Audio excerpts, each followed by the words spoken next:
Bonjour et bienvenue. En réalisant cette vidéo, j'ai 4 objectifs. Premièrement, montrer comment fonctionne Panda Power. Deuxièmement, comprendre l'utilité du calcul des flux de puissance que l'on va appeler Power Flow dans cette vidéo. Troisièmement, comprendre la nécessité de l'estimateur d'état. Et quatrièmement, bien percevoir la différence entre l'estimateur d'état et le Power Flow. Comme illustration, nous allons utiliser un réseau de test moyenne tension dont la topologie est proche de ce que nous rencontrons en ORS avec un poste alimentant 75 cabines, dont 23 ont de la production décentralisée. Nous allons commencer par une présentation succincte de Panda Power. Panda Power est une librairie en Python qui est destinée à l'analyse statique des réseaux d'électricité, que cela soit en haute tension, moyenne tension ou même la basse tension. A noter que Panda Power ne peut faire que des calculs sur des réseaux équilibrés. C'est une limitation pour l'étude de certains réseaux basse tension où les charges entre les phases ne sont pas bien réparties. C'est donc d'abord une librairie de Python. Cela signifie que l'on a accès à toutes les autres librairies, y compris celles de l'intelligence artificielle. Pour notre besoin, nous allons utiliser NumPy pour les traitements mathématiques, PyPlot comme librairie graphique, mais surtout Panda qui permet le traitement de tous les types de fichiers d'entrée et de sortie. Dans les fonctionnalités propres à Panda Power, nous allons tester deux choses, le calcul Power Flow et l'estimateur d'état. Mais il y a d'autres fonctionnalités comme l'Optimal Power Flow, dont je toucherai un mot plus tard, la recherche topologique et le calcul des court-circuits.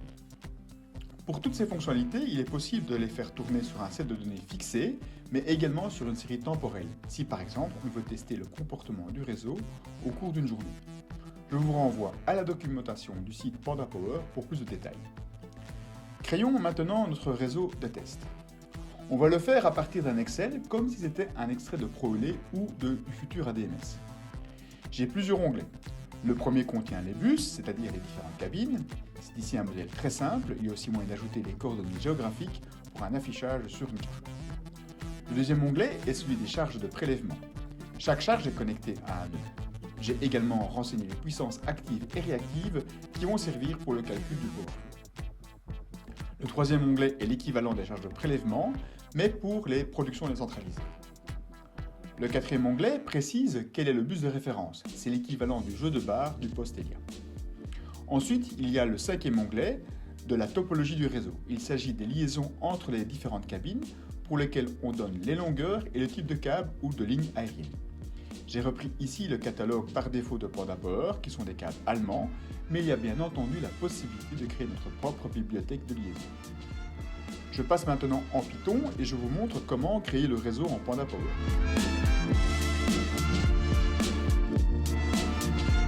Je crée d'abord un réseau vide.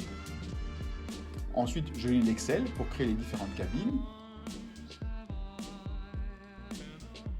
puis le Slackbus, et enfin les liaisons. Voilà, le réseau est créé et il y a moyen de le visualiser comme ceci. Maintenant, je vais vous montrer comment faire tourner le Power Flow pour ce réseau. Je vais chercher les charges de prélèvement et les générateurs dans l'Excel et je les crée dans Panda Power. Il ne me reste plus qu'à faire tourner le calcul Power Flow et d'afficher le résultat.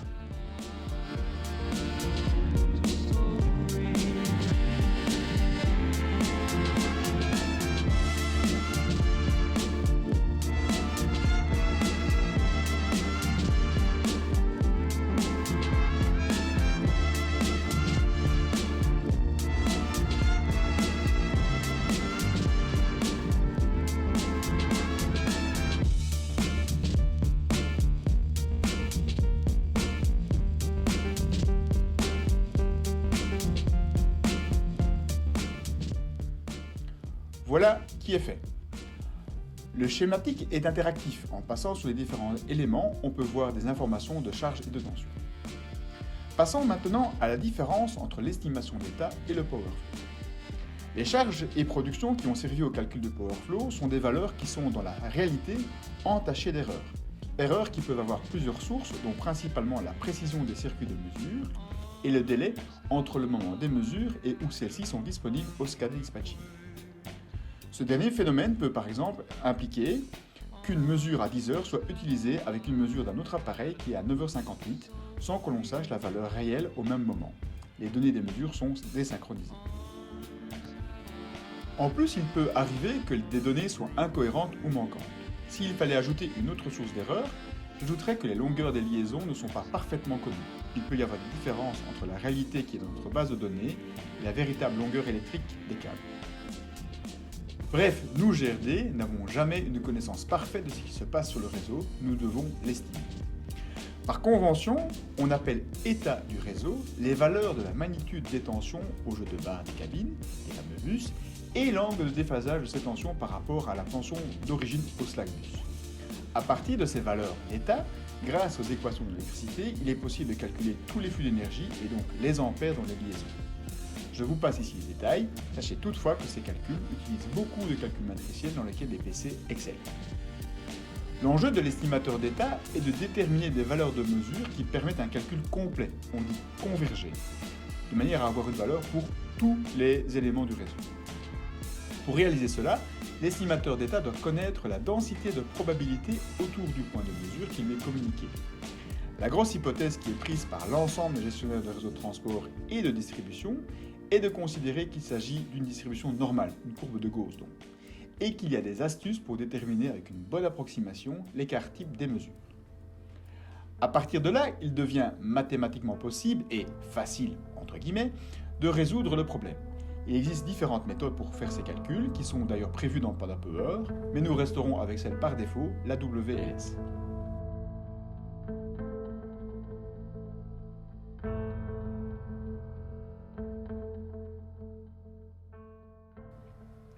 Pour montrer les effets de cette estimation, je vais prendre le réseau moyenne tension de test et comparer le power flow qui correspond à une connaissance parfaite du système à un estimateur d'état qui reçoit des mesures de la puissance active et réactive qui est consommée ou produite à ce bus. Vous le savez, toutes les cabines sont loin d'être toutes mesurées en temps réel. Pour illustrer mon propos, j'ai fait tourner l'estimateur d'état avec les mesures des cabines qui sont reprises sur ce plan. Cela correspond à notre pratique d'une cabine sur 5, soit ici 15 cabines. 15 mesures donc. Ce sont soit des producteurs décentralisés de plus de 250 kVA, soit des cabines réseau choisies. À ces mesures, j'ai ajouté une mesure de la tension au slack bus, comme celle que nous pourrions avoir sur le jeu de barre au poste si on y plaçait un Phasor Measurement Unit ou PMU. Ce point de mesure donne l'amplitude de la tension ainsi qu'une mesure de l'angle. Les puissances prélevées injectées des autres cabines qui ne sont pas mesurées doivent être estimées. Par exemple, on peut utiliser les données des smart meters ou des compteurs AMR, ceux de la clientèle moyenne tension, et se dire que pour cette cabine-là, à une heure et un jour de semaine donnée, la puissance est dans une fourchette donnée. Pour le dire autrement, c'est aussi une distribution statistique que l'on peut estimer à une courbe de Gauss comme pour les mesures. C'est pourquoi on appelle cela les pseudo-mesures. La différence fondamentale est que l'écart type de la distribution est beaucoup plus grand que pour une mesure. Voyons voir en Python. Ce que vous voyez dans le code aux lignes 67 à 74 spécifie par type de mesure l'écart type. Vous voyez que j'ai triplé l'écart type pour les pseudo-mesures par rapport aux mesures. Tandis que les lignes 77 à 79 vont chercher la position des points de mesure dans l'Excel. Pour ce faire en Excel, j'ai simplement ajouté 3 colonnes. La première avec le point de mesure PMU au slack bus, la deuxième colonne reprend pour les cabines les mesures de puissance injectées ou consommées. La troisième colonne reprend les cabines qui sont estimées par les pseudo-mesures. De retour en Python. A noter que le Panda Power permet d'ajouter tout type de mesures, que cela soit l'amplitude des tensions, des angles ou encore des courants sur les lignes. Pour créer les mesures et pseudo-mesures, j'ai pris les données des charges de power flow et ai ajouté un nombre au hasard multiplié par l'écart type du point de mesure ou de pseudo-mesure. Pour faire les comparaisons, le nombre au hasard est issu d'une table Excel, c'est ce que vous voyez à la ligne 86. Avec ces données, j'ajoute en Panda Power les points de mesure correspondants. Comme vous pouvez le voir aux lignes 89 à 105, c'est assez intuitif. Ensuite, je lance l'estimation d'état et enregistre les résultats en Excel. Je fais d'ailleurs la même chose avec le résultat du Power Flow. De cette manière, je vais pouvoir faire mes analyses en Excel. Dans cet Excel, nous voyons la comparaison des taux de charge des câbles calculés selon le Power Flow et selon l'estimateur d'état. J'ai également une comparaison des bus qui ont la tension la plus basse et ceux qui ont la tension la plus haute. On peut voir que l'estimation d'état est bien correcte. C'est ici qu'il faut bien faire la différence dans l'usage du calcul du Power Flow et dans celui de l'estimation d'état.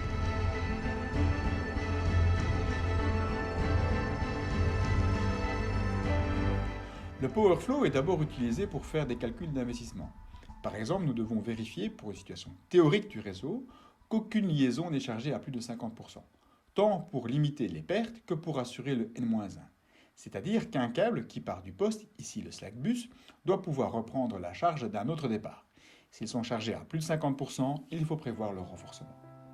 Dans notre exemple, vous voyez en orange les liaisons qu'il faut remplacer et, dans une certaine mesure, l'ordre de priorité. Si nous voulions faire l'analyse complète, il faut aussi vérifier que les tensions au niveau des cabines restent entre 98 et 103% de la tension de consigne. Je vous montre le résultat en rouge de celles qui ne sont pas dans le critère. Ça, c'est pour l'utilité première du Power Flow, réaliser des études qui peuvent enclencher des plans d'investissement.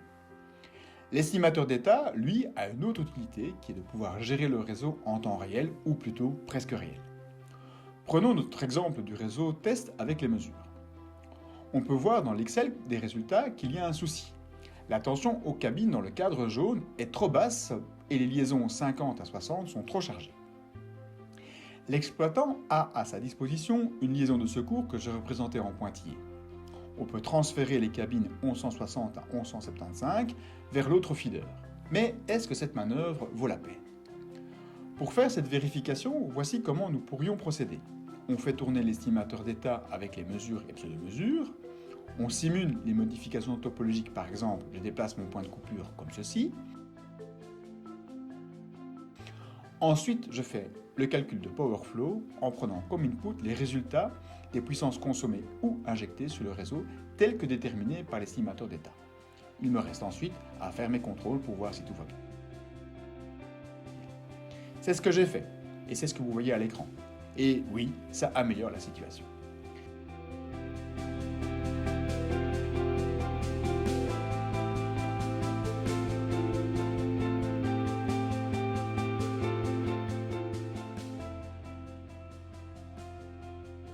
C'est donc la deuxième utilité d'un Power Flow, c'est de pouvoir simuler des manœuvres ou des pannes considérant une estimation du réseau à un moment donné. D'ailleurs, il existe en Panda Power un algorithme intégré qui fait ce travail. C'est ce qu'on appelle l'Optimal Power Flow. Ceci est un exemple simple, mais c'est l'utilisation combinée de l'estimateur d'état et du Power Flow qui permet de simuler, pour une action qui doit se réaliser dans quelques minutes, les manœuvres et les prises de parallèle entre postes, pour citer deux autres exemples.